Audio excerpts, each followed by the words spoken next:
समय का चक्र जब घूमता है तो बड़े बड़े महलों को धूल में मिला देता है और गरीब की मेहनत को कौड़ियों के भाव नीलाम कर देता है। रामू एक ऐसा ही बदनसीब कलाकार था जिसकी उंगलियां मिट्टी में जान फूंक देती थी, पर आज उन हाथों में सिर्फ दरिद्रता की लकीरें बची थीं। ले लो भाई, बच्चों के लिए सुंदर खिलौने ले लो। शुद्ध मिट्टी के बने हैं। ले लो बाबूजी। दौलत जब इंसान के सिर चढ़कर बोलती है तो उसे सामने खड़ा इंसान नहीं, सिर्फ एक कीड़ा नजर आता है। सेठ गेंदालाल, जिसके पास पैसों की कमी नहीं थी, पर जिसका दिल पत्थर से भी ज्यादा सख्त था। अरे ओ रामू, कितनी बार कहा है कि अपनी ये दरिद्रता मेरी आंखों के सामने से हटा ले। ग्राहक मेरी दुकान पर आने से कतराते हैं तुझे देखकर। मिट्टी के वो खिलौने सिर्फ मिट्टी नहीं थे, वो रामू की रातों की नींद और उसकी बेटी के आने वाले कल के सपने थे। एक लात ने उन सपनों को धूल में मिला दिया। बापू, हमारी सारी मेहनत टूट गई। अब हम खाना कैसे खाएंगे? बेटा, दुनिया चमक धमक की भूखी है। रो मत चुटकी। भगवान की लाठी में आवाज नहीं होती, पर असर बहुत होता है। गरीबी की सबसे बड़ी त्रासदी ये नहीं कि पेट खाली है, बल्कि ये है कि एक बाप अपनी औलाद को भूख से तड़पता देख रहा है और कुछ कर नहीं पा रहा।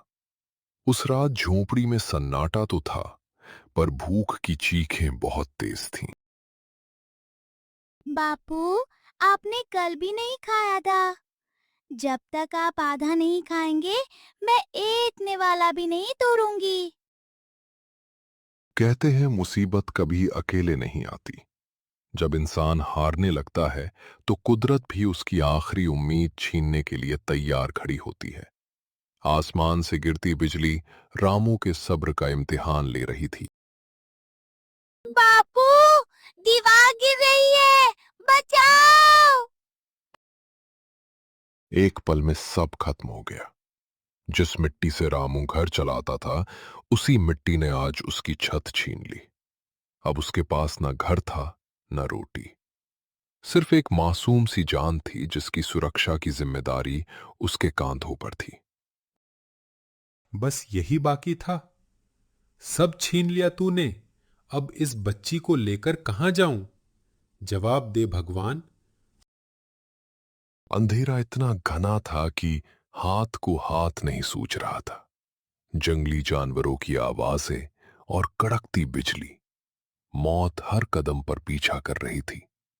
पर एक पिता का साहस किसी भी तूफान से बड़ा होता है।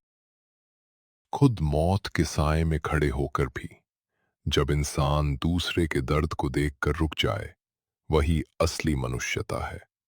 रामू के पास खुद बचाने को कुछ नहीं था, फिर भी उसकी नजर उस बेजुबान पर टिक गई। बापू, देखो, वो छोटा सा बछड़ा। वो मर जाएगा अगर हमने उसकी मदद नहीं की। ठंड इतनी थी कि हड्डियां कांप रही थीं, पर चुटकी ने अपना इकलौता सहारा उस बेजुबान को दे दिया। ये एक छोटी बच्ची का बलिदान नहीं था, ये उस ईश्वर को दी गई चुनौती थी कि देख, इंसानियत अभी मरी नहीं है। और फिर हुआ वो चमत्कार जिसकी उम्मीद किसी ने नहीं की थी। बेजुबान की दुआ सीधे अर्श तक पहुंची। जो बछड़ा अभी मरने वाला था, उसके शरीर से साक्षात ईश्वर की रोशनी फूटने लगी। रामू, तुम्हारी परीक्षा पूरी हुई। जो दूसरों के लिए रोता है, भगवान उसका हाथ थामने खुद आता है।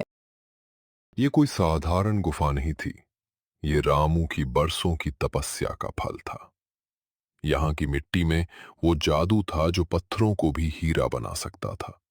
पर यह मिट्टी सिर्फ उन्हीं के लिए थी जिनका दिल सोने जैसा साफ हो। सूरज की पहली किरण के साथ रामू की किस्मत भी चमक उठी। अब उसके हाथों में जो मिट्टी थी, वो सिर्फ खिलौने नहीं, चमत्कार बना रही थी। हर खिलौने में एक ऐसी चमक थी जो अंधेरे को चीर सकती थी। कल तक जो बाजार रामू के लिए पत्थर दिल था, आज वही बाजार उसके कदमों में बिछा था। लोग उसकी कला के दीवाने हो गए थे। रामू की गरीबी के दिन अब इतिहास बन चुके थे। अक्सर पैसा आने पर इंसान अपनों को भूल जाता है, पर रामू ने अपनी जड़ों को नहीं छोड़ा। उसने अपनी दौलत को तिजोरियों में बंद करने के बजाय उसे सेवा की गंगा बना दिया। आश्रम के हर कोने में बच्चों की हंसी गूंजने लगी। रामू ने कसम खाई थी कि जिस भूख से वो तड़पा था, उस भूख से अब इस गांव का कोई भी बच्चा नहीं तड़पेगा।